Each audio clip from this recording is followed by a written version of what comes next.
Welcome back to the show, everybody. I'm your host, Dr. David Hooper, and today we have someone I've been trying to get on the show for quite a while, and I'm absolutely thrilled we've managed to organise it, and I'm so excited to welcome Knight Dutkewich to the Unstoppable Introvert Project. Now, Joe is a seasoned expert in business management, business improvement and human behavior, having led groundbreaking initiatives at some huge countries across multiple industries, and her leadership has unlocked substantial value and guided numerous leaders to success. And despite all of her professional achievements, Jo has overcome lots of internal struggles as well. And I'm so excited to dig in to all of your amazing achievements. Jo, welcome to the show. Thank you, Dr. David Hooper. No, I'm impressed that you got my name right. That's very impressive. That was quite the introduction. I feel like my mum's been on the phone again. Yeah, I like that. Yeah, she was not making those phone calls to people. I like it. Yeah, Jo, it's so great to finally have you on the show, and I'm just so excited to dig into all of the things that you've been doing and all of those kind of challenges you've overcome that are going to help so many people today. But the question I always like to start with, because the title of the podcast is Unstoppable Introvert, and I'm really interested to know, what does being unstoppable mean to you? Gosh, that's a great question. And I was thinking about this last night. That's how prepared I am. So the first thing that comes up for me is particularly, I have introversion energy. Like I am, and this confuses people sometimes because I'm quite a jazzy, I show up as quite a sort of jazzy introvert, but I've got 90% introversion energy. So I'm severely introverted. So when I'm not sort of performing, I'm like, don't talk to me. I have no words left. Like, leave me alone. So unstoppable for me means that it's okay to stop as long as it is aligned with the plan. So I've kind of deliberate stopping. So we want to make sure that we are stopping to recuperate in the way that introverts need to, which for me is silent alone time. My husband and my children know that after literally it's getting earlier, after 4 o'clock in the evening, like, don't ask me any questions. There's like a notebook that I write like questions for mom. It's like, I'll get back to you at 5:30 in the morning. Whatever your question is, the answer is either it's in the fridge, it's in the laundry basket, you never gave it to me to wash, or write it down on the piece of paper. So I think being an unstoppable introvert is, I'm a big believer in, we all know what it is we're supposed to be doing in life. Big believer in that. I think we know who we are from a very, very young age. And I think the world kind of gets in the way, and we kind of turn into what we think we should be doing. And for me, being unstoppable is kind of undoing everybody else's opinions and pressures and prejudices and societal expectations, and really, really being clear on what is it I'm here to do. And for me, it's helping people to get out of their own way with love and compassion. Can't hate yourself into improvement. I tried. It doesn't work. Self-compassion, self-awareness. So, and knowing when to not necessarily stop, but recharge in an authentic way. That makes sense? Yeah, so powerful. So powerful. I can imagine that 4 o'clock buzzer going off, and it's just my time, and I'm going to recharge. It's like a thing that comes down automatically. You know what? I probably shouldn't say this on this podcast because, well, they might not listen. I don't know. But my wife and I have got to go to a family. I'll say family engagement at 4 o'clock on this coming Sunday. And she messaged me because we're both really introverted and like to shut down in a similar fashion to you. And it was like, have you seen how late that family engagement is? 4 o'clock? Like, it's practically the middle of the night. It's midnight. It's past 4 o'clock. We literally have those conversations. My youngest plays lacrosse, and he's just turned 13 and he's turned into the next age group. And his practice now starts at 8 o'clock in the evening. And every time, which I think is like, might as well be 3 a.m. Yeah, Every time my husband takes him, and every time we talk about lacrosse, the first thing out of my mouth is like, it's absurd. Why is it the middle of the night?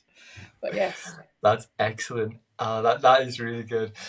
So I'm going to kind of do this backwards, Joe, because I'm really interested in digging into your career. But Okay. before we do that, if listeners are new to meeting you today, how would you kind of describe what you do and who you do it with? That's a great question. So I have been in some capacity or another leadership development, leadership coaching, business improvement since 1998, which is shocking because I'm clearly 27. So I've been in it a long time. Some of that has been in corporations, some of it has been consulting, but I've been in that sphere. So I love it, love leadership development. What I found was, and I used to go all over the world solving like big business problems, like Wow. there were, yeah, big business problems. And what I found all the time was, it was whatever the issue was, if it was porosity in a crankshaft, or I don't know, the US Navy had grounded their, uh, Hawk jet fighter teams. That was one of my first Wow. projects. Whatever the issue was, the answer was always human behavior, not from a human error point of view. I hate that phrase, but kind of something about the way we were thinking, what the leadership were believing, the culture they were creating, kind of self-doubt, fear, what we're reinforcing. So human behavior, I often describe human behavior as one of the great, my children and my husband, obviously, but human behavior is one of the greatest love of my life in terms of why we do what we do. Like, absolutely. And that sounds very similar to what your PhD is in. Yeah, really interesting. I mean, some of those projects you just casually dropped there, sounded Yeah. so Yeah, interesting. exactly. So what I do know is, anyway, I did all that stuff, and I kept finding it was about humans, human behavior, what people thought their roles was, what they didn't do, what they didn't agree with. And I just got more and more into the human behavior, started to work with kind of execs, lots of exec coaching. And it all kept coming back to this common denominator that we all doubt ourselves, which evolution has programmed us to do. We all doubt ourselves. We all think we're on some level not good enough, not worthy enough, Yeah. not ready enough. And I just kept coming up with this, and it was huge themes and we have terrible boundaries, and these were themes in my life that just kept coming up and up until I was about 10 years. I'm not 30. I'm 46, and until I was about 35, like, I really struggled with anxiety and self-doubt. So once I cracked that, and it's a work in progress. Yeah. Once I cracked that, I was like, okay, what I'm supposed to be doing on the planet is helping others to understand their partner with their nervous system, their survival brain, and the more evolved modules of their brain to stop self-doubt, stop overthinking, which is actually overthinking, stop overthinking, and take action on their biggest, juiciest, scariest goals. So I work with those with introversion energy to take action on their biggest, juiciest goals. That was a really I long answer. I love that juiciness. That is such a good Juicy goals. phrase. I used to say scary, and everything's scary because that's what our brain is. Our brain thinks that everything is death. Everything is death. And I didn't like scary because I felt like it set the limbic system off. So juicy, juicy. It's nice, yeah. But you're right. It's that a little change in terminology. Mm, Completely rephrases that goal to, it does. oh, actually, this is exciting, and I'm Yes, gonna really enjoy this process. So exactly. yeah, so the follow up to that would be, coming. How did you figure out that I think you said you put on this planet to do this. Yeah. How did you get to that point? Because I have lots of conversations with people who are, in that position where I just don't know what I'm doing. I don't know what I want to do. Or maybe they're in that bubble where I think you have that there's certain ages where it's like by 25 I've got to have my career figured out. By 30 I need to be married with kids. And how did you kind of navigate all of that to get to that point of, you know what, I know that this is my calling? Yeah, and I think that's a great question. I think so. I've always had I always describe myself as a walking contradiction, and I think No, human yeah. beings are, and I think introverts are. So from the earliest time I can remember, I've always known who I was.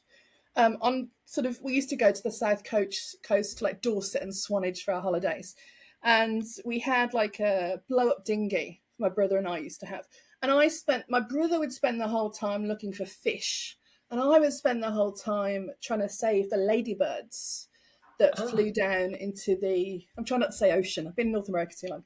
Flew down into the sea. So I would literally spend the whole day like saving ladybirds one by one. So I knew I had a huge amount of empathy, compassion, mm. and I thought originally I was supposed to save things, which is a terrible idea. Don't do that. Gets you into terrible relationships, terrible boundaries. So I always knew I was very empathetic and I wanted to make a difference to the world. And that contradiction was I had crippling, I won't even call it self-doubt, it was self-loathing. And I don't say that to be dramatic. It's like in hindsight, I loathed myself. And there were lots of reasons for that. I grew up in the 80s in Birmingham, working class family. First person in my family to go to university, first person to get divorced as well. So, I've got to take all the firsts. There was a lot of, you're probably a bit younger than me, but in the UK at that time, the schools weren't about building confidence. Mm. They were about kind of compliance, being a good performer. You didn't talk about feelings. No, If yeah. you had I had chronic depression and anxiety as a child, and I can only say that now 30 years later. At the time, I was told to, kids, just pull your socks up. You got nothing to be Yeah. upset about. But it was, my brain didn't have enough of those chemicals in. So I had this constant pull of wanting to do great things and hiding behind the curtains in tears. And my dad we lived around the corner from Land Rover in Solihull. And my dad and it was the 80s, it was like the new quality improvement movements. And my dad was an engineer and then went into the quality coaching and business improvement side. And I went on my first business improvement course when I was 12. Wow. Because my dad used to test it on me and my school friends to see whether we understood like statistical process control, how they were teaching it, or that Deming, Schuhart, all this stuff. So at home, we read like Dr. Deming, Schuhart, Don Wheeler, Alfie Cohen, all this punished by reward stuff, which is really progressive. Mm. So I was steeped in improvement from a very, very young age.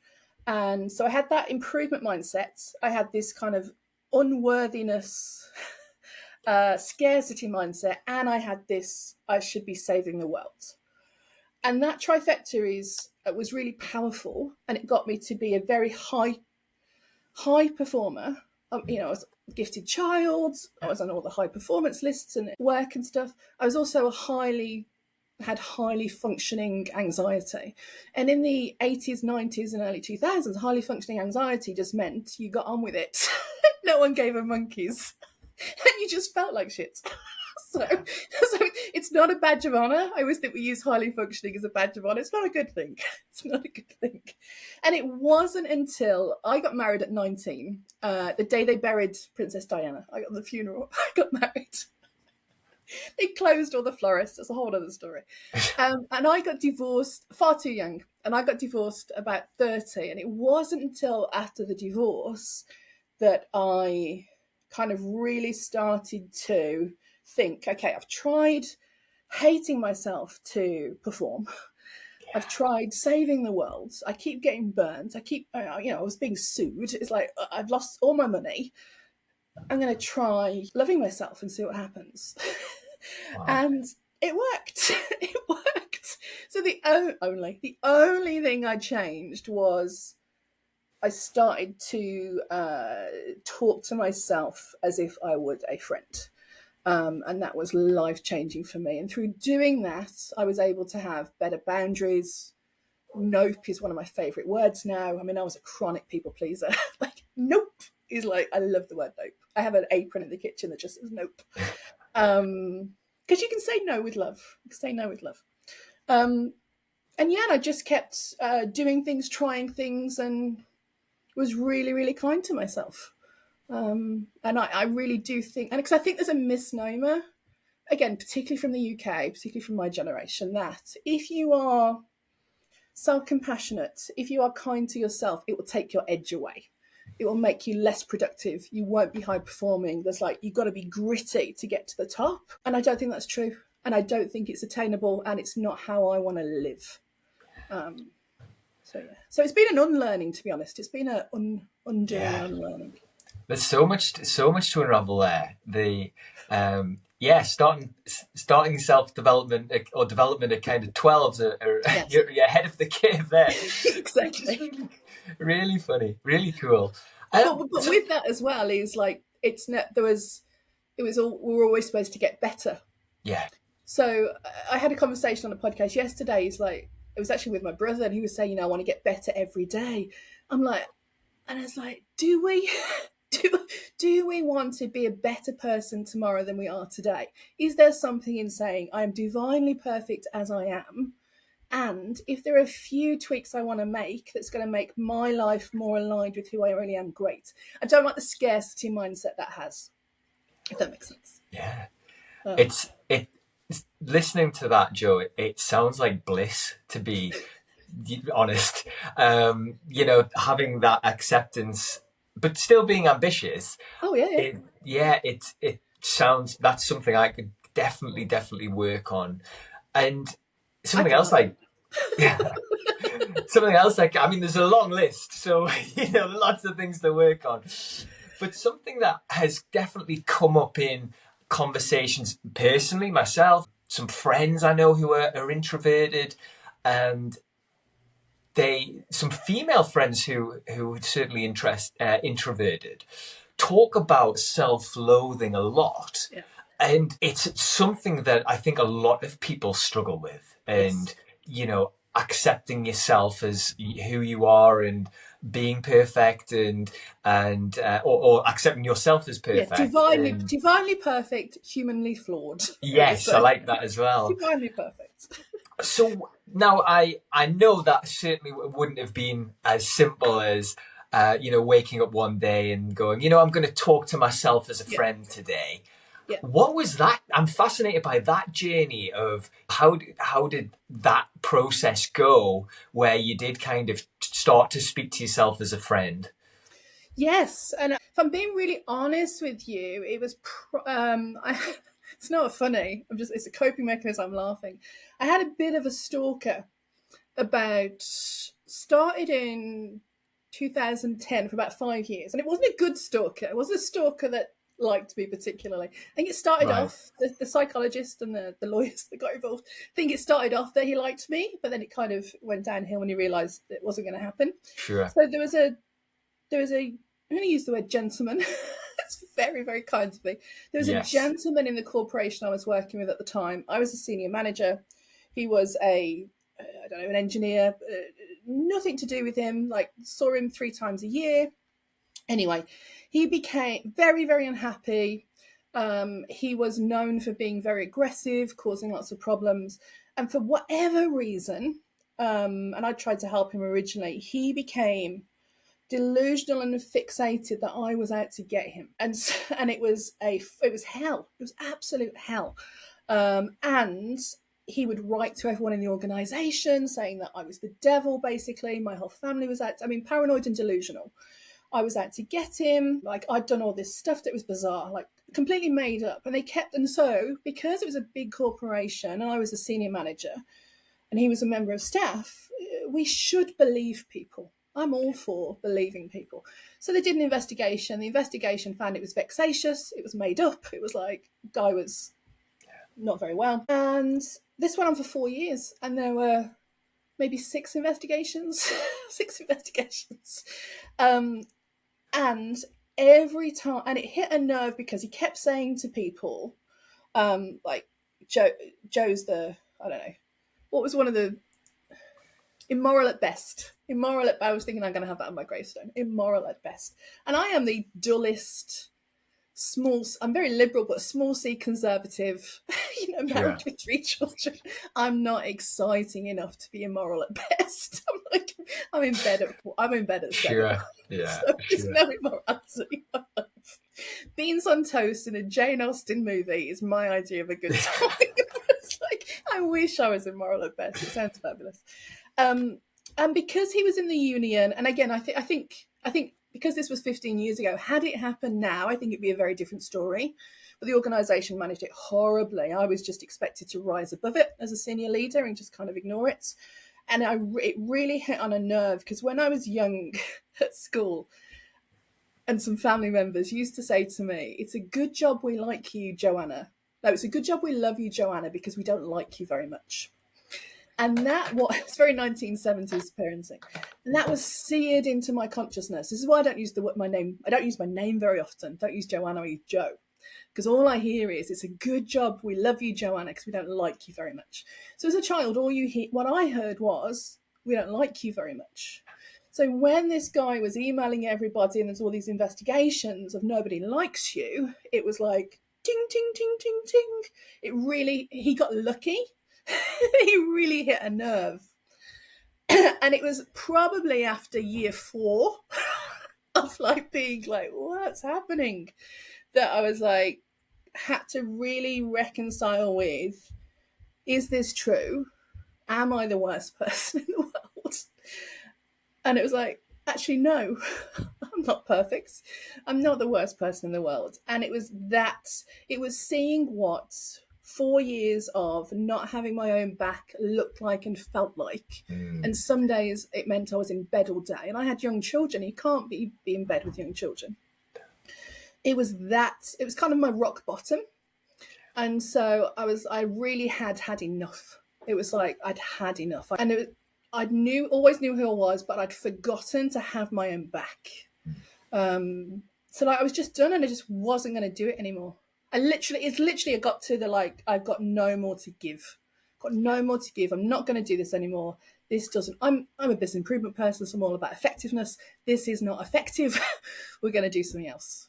And so I started to read about neuroscience, the limbic system, and I named my limbic system, because I think that survival brain is trying to keep us alive, and it does that by, saving energy, avoiding pain, and seeking pleasure at all times. And that is fabulous, but it also keeps us very, very stuck and in self-loathing, particularly if you're an introvert and we have like longer neuro pathways and we get very stuck in our own brains. And I thought, okay, my limbic system is not me. It's a tool I have. So I said, okay, I'm going to partner with and I tried hating my limbic system, and it didn't work. And I think it was this guy that I try and say he wasn't very well these days. This guy that wasn't very well, I think he could smell it. I think he could smell the weakness. And I think, because I showed up as a very high-performing with it person, but he, for whatever it was, he could smell that broken piece in me. And so I partnered with my nervous system. I call her Blanche. So my nervous system is called Blanche. She is a well-meaning aunt. She has my best interest at heart, and she's not allowed to drive unless there's a grizzly bear with an axe chasing me. So she has to sit in the back. And Joe, who I really am, is connected to my prefrontal cortex, all of my higher thinking, the part that knows who I really am. So that's what I did. Wow. So it wasn't a fun process. And that's the other thing. So the reason I work with who I work with now is, if I can save anybody else that absolutely horrific process, I've got a shortcut. I can take you through the shortcut, because don't do that. It's not fun. Yeah, no, absolutely. I mean, first, I'm sorry that you had to go through that. And, Thank you. It's not a nice thing at all to go through. No, absolutely. And I think stalking it's one of those things where people think they know what stalking is, but actually you don't know what stalking is until you... And it sounds quite flattering to start with. Yeah, exactly. And it's not. Yeah. It's really not. No. Yeah. Someone turning up every day with flowers or chocolates for you. Actually, it's very, very different. Yes. So I'm glad that that's kind of in the background, and Yes. you've been able to kind of use that trauma to obviously go Yeah. on and do some amazing things. And what you're talking about, something that sprang to mind, it's something similar but different when it comes to kind of the limbic system, is that the fear or the anxiety or whatever you're kind of battling is always going to be there. Yes. It's similar to what you kind of said. It's like driving a car, and it's like, right, is fear or anxiety or whatever going to be in the driver's seat, or is it going to be in the passenger seat? Mm. And you're actually going to be the one in control. So that's really interesting that you were able to get to that point where you took full control, but you're still acknowledging that is still there in some format when it needs to kind of come out. Oh, absolutely. And again, I learned about psychology from a very basic level. It's our belief systems and our thoughts that produce our feelings. So whatever you're feeling, whatever those vibrations are in your body that feel like they're going to kill you, they won't. It feels like you're going to die. And it's just an email. It's just an email. Feel like you're going to die. There's always a power sentence in your head that is driving that. So I always, and there's a really good self-coaching model that Brooke Castillo does, which is, our thoughts create our feelings. And I know it's not that simple as hormones and that thing, but crudely, our thoughts create our feelings fuel our behavior, our actions, and our actions give us our results. And so much of business improvement and coaching focuses on the results or the actions and kind of ignoring the feelings. And it's actually, you've got to use that extra juicy gift of thinking that introverts have, that extra juicy prefrontal cortex and those longer neural pathways, to identify those power sentences and work to slowly change those thoughts to more useful thoughts. And you're not going to, and this is the stuff I do with clients, you're not going to go from, and those thoughts are always the same, by the way, for everybody, but their root is, I'm not enough, I'm not good enough, nobody likes me, I'm not worthy, I'm not ready, because your brain is saving energy, avoiding pain, seeking pleasure. It's all. And once you understand that, it's like, oof. So I work with clients to identify those thoughts, and then we don't go from, I'm the worst person in the world, nobody wants to hear me speak, to everybody wants to hear me speak, I'm so in demand. Because your limbic system will go, what? like blow up. We just kind of slowly move into, if our real belief is nobody wants to listen to me talk, it's like, I have the ability to talk. Like, can we calm down our limbic system to say, I am talking? And you can feel that will calm you down. And then it's like, I have things to say. And you slowly creep left and left and left. And you watch how those vibrations in the body will change and how those feelings will fuel different actions. Yeah. Really powerful, so powerful. Like there's so many nuggets from this conversation already for people to take away. I'm so excited, and it's going to help so many people. Mixing things up a little bit then, or kind of bringing it back to your career, I guess. You've talked a bit about the I guess the role you did, if I'm getting the timelines right, before your kind of own coaching, being in that kind of corporate world. Yeah. How, as an introvert, did you find that world? And, were you able to thrive? Or, what was that experience like? Yeah, so externally I was thriving. So I found it because introverts, we tend to have a higher than average intelligence. Because we spend more time in our heads, because we have the extra juicy prefrontal cortex, because we react differently to dopamine than extroverts. We're not in the clubs. Well, that's what I used to do. We're not in the clubs. We tend to be at home, listening to music, writing really bad poetry. It was me. Writing really bad poetry, kind of very, very inward facing. We enjoy studying to a degree. Introverts like to do what they like to do, though. We tend to only do what we want to do. That's a real thing. So I think because I got into it was Rolls-Royce. It was Rolls-Royce Aerospace. Got into Rolls-Royce initially because I did a 4-year degree. It was business and quality management, and it had a sandwich year. And during that sandwich year, I went to a business improvement consultancy, which was very, very popular in the 90s. And then through that, I did the undergraduate leadership program at Land Rover. And then I did what's it called? Work placement at Rolls-Royce, just as part of that year. I was a breath of fresh air from that point of view. I was the first the subject of quality management graduate. I was the first quality graduate. Yeah. And they actually offered me a job there and then. So I didn't go back to university full time. They actually, because I was seen as high performing, horrible phrase, high performance, high potential. There's a list. They put me on the list and I was able to bypass the graduate management programs, went straight into a role. And I just had I was very lucky. I had a really early start. So I was the youngest man manager in the it's an organisation of 50,000 people. So I was the youngest man manager at 22 in the UK. I had a team of all male, all 50 plus conformance engineers. So I was very, very lucky. And I had been drenched in improvement for 10 years already. So I thrived in terms of, because Rolls-Royce it's engineering, so lots and lots of introverts. So, and it wasn't, when we have a lot of self-doubt, when we're trying to prove to the world that, like me, we turn up and we perform every day. Yeah. So I was thriving externally. It was exhausting on the inside, but I did very, very well. So it wasn't until something really, really rocked the boat with this gentleman that was not very well 10 years later that it kind of got into the cracks. But I love people. I love people. I traveled all over the world. But at 4:00, I'm done. I'm done. Yeah. So I did really well. If I was traveling and nobody would ask me out for dinner in the evening, I was so happy. But if we were with people all day, they used to, at the hotel, we'd meet for breakfast at 7, go to the plant until 6, meet in the bar at 6:30, and I would finally excuse myself at 9:30 in the evening, meet again, and I was oh my God, I'm frazzled. Yes. But yeah. So take me back to that 22-year-old Joe, and with that kind of introversion, in charge of a group of men, how was that a challenge, or was that something that you were ready for? Because that's quite young.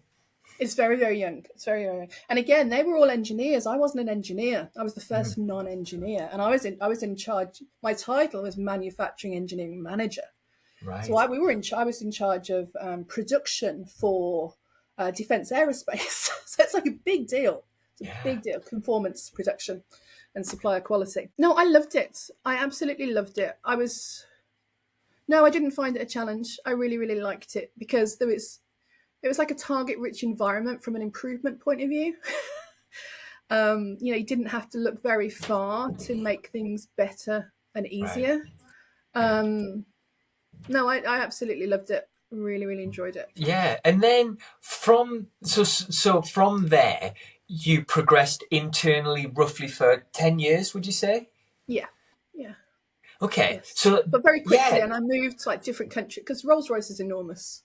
Yeah. So I moved from there to Germany. Rolls-Royce had just bought BMW Aerospace. So I moved to Rolls-Royce Berlin for a couple of years and then. Wow. Very cool. Such rich experiences. Yeah.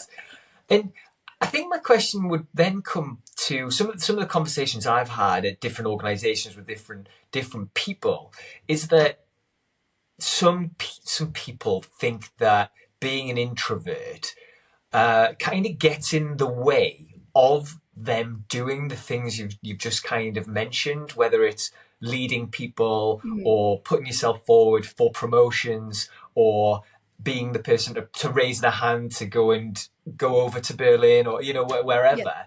How did you kind of approach those type of situations? I think because from that early age, I knew I was supposed to be doing something of impact. Right. I knew I was supposed to be doing something of impact. And I think because I had such low self-esteem, I thought the way to higher self-esteem was to make more impact. So it's like a hole that you're trying to fill. I will feel differently when I'm the next level. I will feel more Yeah. complete when I've got the corner office. I will feel better when I am grade 16, whatever it is. So I think in hindsight, I think a lot of it was lacking a kind of a scarcity. But I just loved improvement, and I loved people. And I would often, in the evenings, like I would be done and spent. So a lot of it was the recharging, I think. And that's, I think, when we were talking about the unstoppable. The only reason I was unstoppable is because I stopped in the evening, in the evenings and at the weekends. Love that. No, I really, really enjoyed it. I had to learn to speak their language very quickly. So the way that promotions were done, they were called boarding processes, like waterboarding. It was just torture. It was torture. And so you had to go and kind of sing for your supper. So if you were a grade 10 and you wanted to get to grade 11, you had to go in front of this group of senior execs and HR and everybody and demonstrate how you met that criteria. And your boss had already put you forward. So your boss had already said they're already doing this, but you had to go and prove your worth. Horrible process. And I failed my first boarding. They said no, because the feedback was, I didn't use the word I.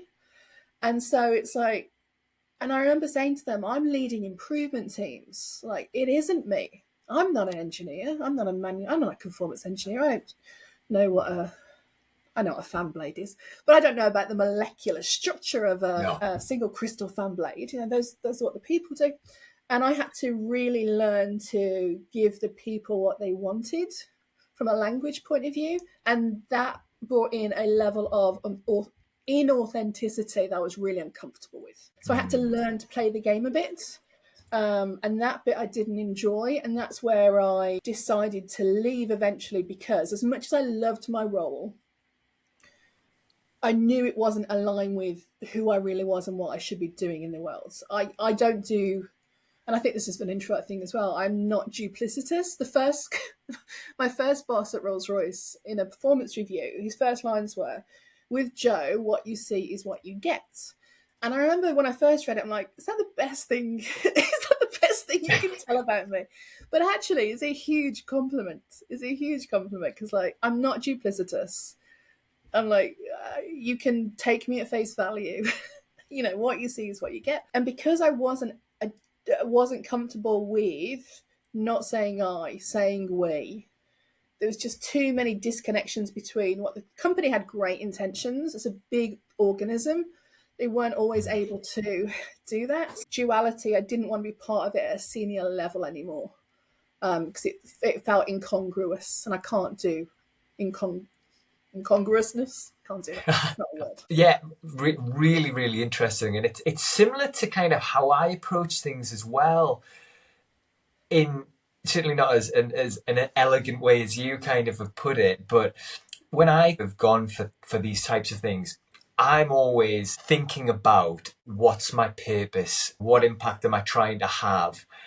And just about every time, 99% of the time, I am worried or anxious or afraid or nervous about the interview or, the whatever. Is that something that you've come across as well? And how have you been able to handle that? Because those onboarding meetings, I can imagine them just before you go in to have that conversation about a promotion, and they're probably pretty daunting. Yes. And again, I think because I'd always felt uncomfortable. It was uncomfortable being me. So it was just a bit more uncomfortable than it normally was. So right. It's like, when you already don't like yourself very much, somebody else's opinion, it's like, you're probably right, darling. It's like, I'm the worst person in the world. So I think that was part of it. I think because I had such low self-esteem, I did have confidence in my ability. I've always been very, very confident in my ability. And I think that's where the contradiction was. I know what I'm doing. And I've always known that I know what I'm doing. And I've always felt, not the last 10 years, but I always felt like, and I wasn't enough. I wasn't very nice. Nobody should like me. I didn't like myself. So at the time, the way I got through it as a young person is I used to have a mantra, and this sounds really egotistic, and it's not egotistic because where it was coming from. It was, I'm fabulous and you're lucky to have me. I'm fabulous and you're lucky to have me. And it's sad. And now that sounds really egotistical, but it was because I was so far away from how I felt that I would like say to myself, I'm fabulous and you're lucky to have me. It was like kind of my inner, it was kind of like my alter ego diva. Yeah. And because it was so far away from how I was feeling, it never came forward as kind of arrogant or anything. It was just my way of making it through the day. Was I'm fabulous, you're lucky to have me. Now I'm 46, my mantra is, all is well, or shall be well, or manner of things shall be well, which is what I needed at 22, but I was nowhere near secure enough to be able to have that. I needed the fabulousness. So Yeah. it's like a therapy session. I've told you more than my husband knows. My goodness. What are you doing to me, David? I love this. I think the fabulousness. I think the fabulousness should come back. I like that. Yes. Yeah. Well, yes. Yes. I like a bit of glitter.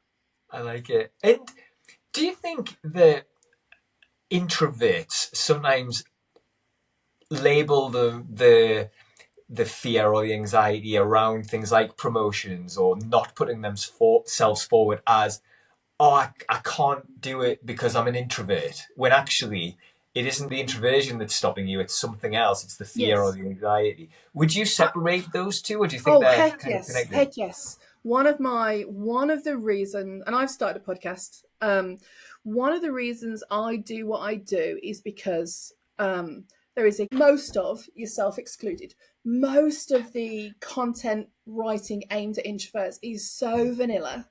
It is so blah. We are not shy. I hate the word quiet. You try being in my head and my introvert client's head. That's not quiet. There's nothing quiet about being an introvert. It's loud as heck in here. You just might not be tuned in to be able to hear it, to my extrovert friends. So it's like, I'm not shy, but I am selective. I'm not shy, but I am reserved. So I think we don't understand what introversion means. We don't understand it's a biological difference in the brain, and it's a huge superpower. And as with any superpowers, it's like it can become your own kryptonite, because that extra gift of thought, the great thing about the extra gift of thought is you can think more thoroughly, more detailed, more extensively. The worst thing about the extra gift of thought is you can think more thoroughly, more detailed, more extensively. And we have to be, and so introverts, everything is turned up for us. Yeah. Everything is turned up, which is why I hate the word quiet. And I know it did very well. Congratulations, Susan Kane. But it's like, there's a whole branding misnomer, and I think people then associate being shy and anxious, or being anxious with shy. They're two very different things. Anxiety is a sentence in your head that you're telling yourself based on a belief that you have that might be yours or somebody else's, that is turning into vibrations in your body that feels like anxiety because it's in the front core bits. So being shy is not the same. Extroverts can be shy. Social anxiety and introversion are not the same thing. Some introverts have social anxiety. It's not a criteria for introversion. It's simply how we recharge our energy. And I think, like, I will go to the grave shouting that stuff. I'm like, that's my mission in life now, because it's not only it's not even that other people see us like that, it's that we see ourselves like that. I was always told I was shy as a child and underconfident. I was always told I was shy and not confident. And I'm thinking, I know who I am more than I didn't understand that, because like I've got no doubt who I am. No doubt who I am. Do I want to go and, dance at the disco, go to the busy market and stuff? No. It wasn't because I was shy, it's because I didn't want to. It wasn't because I was shy. I just don't want to. And I always think of that as like that introversion thing of, it's not, I was talking to someone in a podcast the other day and they said, introverts are scared of networking. It's like, I don't think they're scared. I just think they'd rather eat glass. If I just don't want to, I'd rather not. And I think we keep when we're told that our feeling of would rather not means that we're scared, we then identify with, oh, I'm scared, I'm shy, I've got social anxiety. No. My friends, you have introversion energy. Your feel-good chemical is acetylchlorine and not dopamine. That is a very calm chemical. We need to feed into that and ignore the rest. So no, I am obsessed. Yeah, superb. To challenge you then, not on what you're saying, but just to hopefully give you a challenging question. When have you used your introversion as maybe an excuse at some point? And yeah, what did that kind of look like, if an example exists? My introversion as excuse. Oh, as a child growing up constantly. Yeah, as a child growing up constantly, it really took me a lot to. I like people, but I prefer I could do one-to-one conversations all day. And I could also do, and I was funny because I always think my superpower is actually group facilitation, which as an introvert is odd, but I love group facilitation. So it tended to be with social settings, with all my kids were in sports when they were younger. It was that kind of energy I struggled with, after I'd been spent all week, to then go on a Saturday and sit next to people with cowbells, I hate cowbells, cowbells and horns who were shouting at players on the American football pitch who've got helmets on, they can't hear you, by the way. What you're shouting, they can't hear you. It was that stuff where my introversion was an excuse. It wasn't an excuse, it was the reason. The reason I found it so hard. It actually kept me away from a lot of busy kids' activities. Yeah. Yeah, no, that's really. And going to anything after 4:00. No interest. Yeah, are you so you mentioned you're an early riser, would you say, and yes. An early, 4:00 kind of, that's when the battery needs recharged. Yes, so as I said, not remotely exciting. I get up every day naturally between 6:30 and 7. I'm not into the 5 a.m. club. I always think there should be a 7:30 a.m. club. 7:30 club. Yeah, get up very early. Not very early. Get up early. Usually work from kind of 8 till 3, if I'm honest these days. And then from 4:00 onwards, I'm spent. Because it's a performance as well. It's also I always think in a leadership position and a facilitator and a coach, we're the entertainment to a degree. And I do think that's where some introverts get it wrong, because how it feels on the inside and how it looks on the outside are often very different. And there was a guy I had to unfollow on Instagram, I think it was LinkedIn. And he had this post, and it said, I'm sure he's lovely. He had this post saying, I was fired for being an introvert. I'm like, oh, that's interesting. Got my attention, great hook. And I read it, and it was like, they fired me because I didn't play well with other people. I looked like I wasn't interested. Like I didn't have any good ideas. Like they fired me because I was an introvert. And this guy was a very successful introvert coach. And I'm like, dude, they didn't fire you because you're an introvert. They fired you because you don't play well with people. You look completely disinterested and you don't have any ideas to share. And it's like he's telling this group of people that that's why you're fired. I'm like, don't do that. Don't do that. It's like you've got a responsibility to. The world runs on social currency. Introverts don't. We don't run on social currency. Commerce, the business, society does. We human beings are social creatures. We have a responsibility to communicate in a way that other people can respond and react to. They're not psychic. They're not supposed to guess what you're thinking. I'm not into, and I am into, yes, we should be conscious of creating environments where the introverts can reflect and stuff, and I'm all for that. And more than that, it's our responsibility to learn how to quieten that noise and self-doubt to be able to get in touch with who we really are and be able to bring that out. Because it's an inside game. It's an inside game. Yeah, absolutely. I was just thinking, did you write a little comment on that guy's post thinking, maybe you're just a dick? No. I remember I had a podcast after that and I talked about it. I was like, you're just a boring bastard. Just a boring bastard. And I'm sure he's lovely. And there is a big space from a coaching perspective for those with social anxiety and shyness.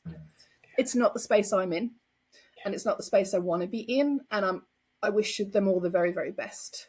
That is not the same as having introversion energy, and that's the bit I don't like. Right. Call it what it is. You're not an introvert coach, you're a social anxiety coach. You're not an introvert coach. Yeah, it's good to clarify that. I think that's really useful. Yeah. And I can't have you on here without asking this, because of all the amazing things that you've done and the impact you're having now with your business. For introverted leaders who are looking to improve either their self or their business performance, what advice would you give them if they're hoping to improve? Yeah, I would. I'd ask them what is it they wanted to improve. Sure. That would be my first question.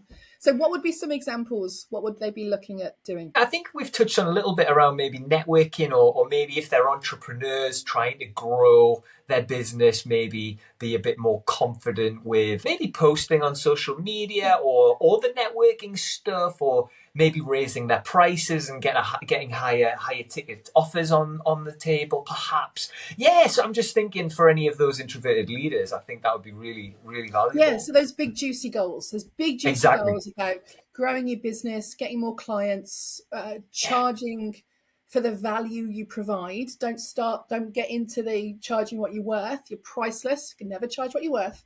You can charge for the value that you add. You can't buy me. You probably can. But you know what I mean? You charge for don't tell my husband. We charge. People pay for value. People pay for value, not time. So what I would say to them is, it's an inside job. It's all an inside job. I would start with your vision. What is it you want your life to look like? It'd always take 5 years. I'd write it in the present tense. So add 5 years to your age. I am 51. I am 51. I am living on Vancouver Island in a house by the ocean. My business nets 250 grand a year, whatever it is. Yeah. So I would get that vision, and I would go from calming your nervous system down around that vision, breaking that vision into goals. And for every one of those goals that comes up, do a thought download or a thought audit of what are the sentences in I'd start with the emotion. What is it I'm feeling about that goal? So if one of the goals is to make 3 new offers to clients a week, maybe they make handbags. Maybe they want to offer retailers to carry their product 3 times a week. They want to say, I want you to carry my handbags. I would say, if that's the goal, how is that feeling in your body? What's the vibration? Might be anxiety. Where is the anxiety? Is it in your chest? Is it in your stomach? Is it in your toes and your fingers? What's the thought that's in your head? Thought that's in your head might be, nobody's going to want my bags. I've made all these bags. No one's going to buy them.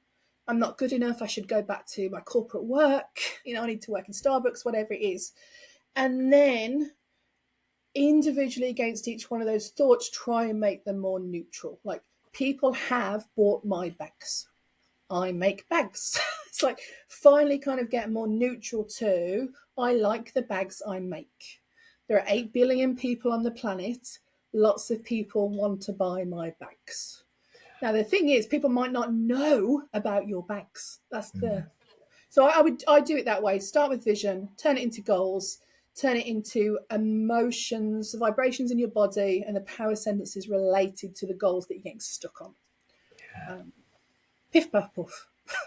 Yeah, no, I love that process, and I think that is exactly what I was hoping that you were going to say. That kind of technique that anyone listening, they can just go and apply it immediately. That practical application, like we chatted about at the very start, so important. And John, I'm aware of the time slipping away from us, so I want to spend a little bit of time just talking about what you're doing now and the really cool things that you're doing. I'm really interested to hear about the introvert advantage. So for anyone who hasn't come across that yet, what is it? Yeah, so the introvert advantage, it's a way of thinking with some tools attached. We've always, I think society has kind of positioned that having introversion energy is a disadvantage. I disagree. I think it's a huge advantage. And I think we have to lever that advantage and lean into it. So the Introvert Advantage is a 12-month intimate group coaching program for leaders and entrepreneurs who have big, juicy goals. And I run them 3 times a year. Wow. We have cohort 1 at the moment. Cohort 2 starts in May. Cohort 3 starts in September. And it's a group of ambitious introvert leaders and we go through this process of, claim exactly what I've just spoken through over 12 weeks, claiming our vision, understanding the goal costs of being an introvert, and having big goals. I think when we talk about goal, I hate the way we talk about goals generally. We talk about goals, it's all focused on the advantage when we've met the goal. And that's great. But the reason we don't achieve our goals most of the time is we don't understand and agree to pay the cost associated with attempting to achieve the goal. And there's lots of, and I always say attempting to achieve the goal because it doesn't really matter. This is just my opinion. It doesn't really matter if we achieve the goal either way. The strategic byproduct of attempting to achieve the goal and the compound effect of that is often so much more powerful than the end result anyway. The fact that you've shown up, put yourself out there. But if you want to, I don't know, say you wanted to show up on social media 3 times a week as an introvert, we'd rather not. Number one, we'd rather not. I show up twice a day on LinkedIn. I would rather not. It's not my favorite thing in the world. I'd rather not. It's important to me because I need to find my people. I need to tell my people I'm here. I need my people to tell them they're not on their own. I've got them. I can help. I've been through it, so you don't have to. In order to do that, I have to show up. So the goal cost of me showing up twice a day, 5 days a week on LinkedIn is I'm going to be nervous. I'm going to be anxious. I'm going to think, oh, you've already said this, Joe. Like, my God, you repeat yourself. Like, have we done this? Who wants to listen to you? Maybe you weren't that high performing. Maybe you didn't get that far at Rolls Royce. Maybe you weren't such a gifted child. Maybe you haven't got it all figured. I know I haven't got it all figured out. Maybe you don't have it figured out as much as you think you are. And then when we put ourselves out there, you also invite, I call them trolls and freaks. Trolls and freaks. And they're everywhere, my goodness. Trolls and freaks who will give you lots of feedback. I get messages from people all the time saying, why do you hate extroverts? Why do you hate extroverts? And I don't hate extroverts. Why do you think introverts are so special? Like that I can answer. Yeah. I get, because I have a lot of engineering contacts in my list, this is getting better now, I used to get a lot of hate mail on LinkedIn with like, you used to be so, what is it? Like, I used to think you were a really serious player. Now you're talking about like vibrations in your body and thoughts. Yeah. Like, what happened to you? When did you drink I had one that said about the saccharin Kool-Aid. And like saccharin is like an artificial sugar. And I'm like, I'll take sugar. There's nothing artificial about my sugar. This is pure. This is like cane sugar, darling. It's not saccharin. This is pure. And like rainbows and sunshine. When did you get rainbows and sunshine? So you have to, that's a cost. Putting yourself out there, you're going to have to pay those costs. And people will say, well, they're investment. Yes, they are an investment. And the language is important. But when we say cost, we recognize that it's something we don't want to pay, but we have to. So call it what it is. It is a cost. Showing up when you don't want to, going out at 5 o'clock when you don't want to, that is a cost. And when we don't know what the goal costs are ahead of time, when they come up, it surprises us because we think this should be easy and then we stop. So when we know that, and in the Introvert Advantage, all my clients, we write down the goal cost. What's the cost of this goal against every one of the goals? What's the strategic byproduct of attempting to achieve the goal? And then we do that cost benefit analysis of, are we prepared to pay this? And then when it comes up the next week and we're talking about, silencing the inner critic, which is in week 3, we say, okay, we've decided that this goal is worth the cost. What's coming up? Okay, that's fear, anxiety, self-loathing. Are we prepared to pay that for this goal? So we're constantly doing that. Is it still worth it to me? And we carry on and we carry on. And we do that for 12 weeks. And it gets great. It's not wanting to toot my own horn. I always do that. It's a train. It's not a horn. It gets great feedback. People love it. So I do a group coaching program, Introvert Advantage, over 12 weeks. I also do 2-hour action accelerator, which is sometimes, particularly with introverts, we just need to kick it off. We just need to be introduced to our own limbic system and the impact that's having. So people can only do 1 action accelerator with me. After that, they need to do the program. But the action accelerator is a really low cost relatively low cost. I always tell people I'm a reassuringly expensive coach. It's like, if your coach is too cheap, be concerned about that. So I'm a reassuringly expensive coach. I'm not the most expensive, pretty middle ground. 1-off 2 hours, one-to-one with me about calming down your nervous system, taking action on those big juicy goals from a place of self-compassion. And I teach them a self-coaching process. So those are my two main offers. I occasionally, not very often, do one-to-one coaching of the introvert advantage. You get far more benefit from doing it in a group because you get everybody else's aha moments as well. And I've always done one-to-one coaching, and it helps with self-awareness, because how we see ourselves and how we show up in the world is very different when there's people in front of us. So I don't always encourage people to do the group coaching over one-to-one coaching. I probably shouldn't say that, it's cheaper. It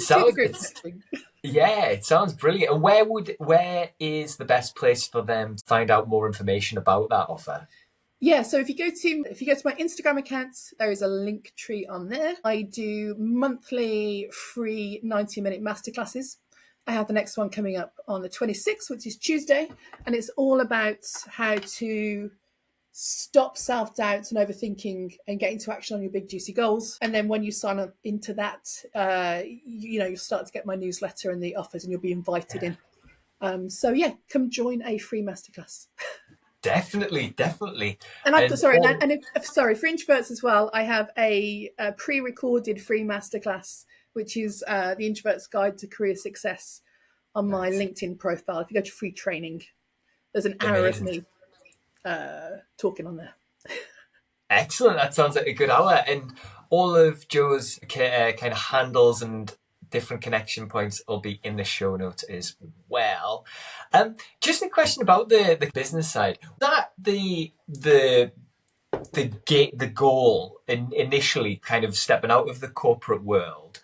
Or was there ever, this is just something I'm thinking about off kind of the top of my head, was there any you ever thought, like, I want to build a business that helps introverts, but would introverts put their hand up, or are they too, I suppose that goes back to the comment about the shyness that you talked about as well. But was that ever kind of like, would my people, put their hand up and step forward for this offer, or did that not really come up? No, that's been a learned thing. That's been a learned thing. That's something I'm learning every day. So I didn't leave my corporate job. So the reason I left my corporate job was introverts need meaning. We thrive on meaningful work, and it's really important for me. It's one of my values, is meaning. And the great thing about meaning is we can assign any meaning to anything at any point in time. So it's like, if you don't think something's meaningful, then give it a meaning that's meaningful to you. And we can do that to a degree, as long as it's not inauthentic. So I left Rolls-Royce because I was head of improvement for the Americas. So, I was in Brazil every other week. I was all flying everywhere. And I had very, very young children. My youngest child was about to go to kindergarten. And for that 1 year, all of my children were in the same school, and it would never happen again. And they they told me that my portfolio was increasing to Chile as well. And it was like, it was just a complete clarity that I didn't want to fly anymore.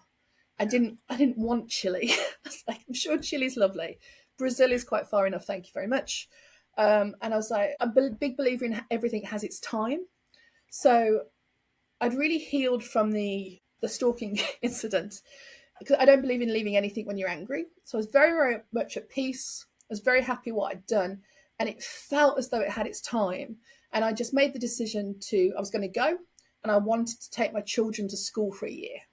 That's what was my aim. I wanted to take them to school. I remember my boss saying, I was in Holland when I told him, and I said, I'm going to resign. And he said, where are you going? Thinking I'm going to like another company has poached me. I said, I'm going home. He said, no, where are you going? So I'm going home. He said, but what are you going to do? I'm like, I'm going to take my kids to school. And so I had a year taking my kids to school, let my limbic system calm down. And then I did what I thought I should be doing, which was leadership consulting. And I'm a master black belt in a former life. So it was very kind of business improvement based, process improvement based. corporate development, corporate training. So I did that for a couple of years very successfully, and then COVID hit. So I pivoted to, I was a professor at some universities for a while and slowly got back into coaching. And I didn't like the fact that felt like I was having more of an impact with individuals than with organizations. Because it's all in organizations or individuals anyway, but I really wanted to have more of an impact. And so I was really gravitated towards coaching execs.